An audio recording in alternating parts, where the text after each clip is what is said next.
In today's video, I'm going to teach you how to use MetaTrader 5 for beginners. To get started, the first thing you need to do is download the MetaTrader 5 installation file.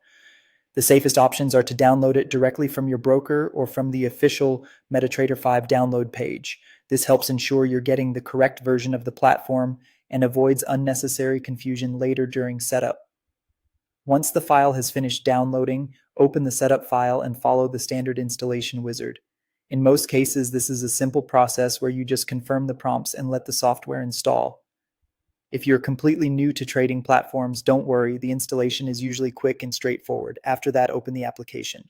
When MetaTrader 5 launches, go to the File menu and select Open an Account. This is the section where you connect the platform to a trading server so you can begin practicing or trading.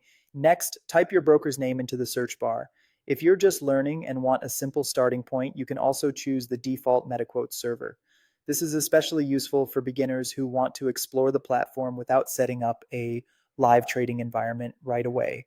From there, choose the option to open a demo account. A demo account lets you practice with virtual funds, which is ideal when you're learning how the platform works. It gives you a chance to build confidence before risking real money. You'll then be asked to enter your details and select a starting balance. A smart tip here is to choose a realistic balance rather than an inflated amount. Doing this helps you build proper risk management habits from the beginning and makes your practice feel closer to real trading conditions. Once you're inside the platform, spend some time learning the interface layout, focus on the Market Watch window for live quotes, the Navigator panel for accounts and tools, the chart window for price action, and the toolbox or terminal area for trades, history, and account information. Understanding these sections will make everything else much easier. Now you can start customizing your charts. One quick improvement is to clean up the grid by pressing Ctrl and G on your keyboard. This hides or reveals the background grid and can make the chart easier to read. You should also adjust time frames and apply indicators.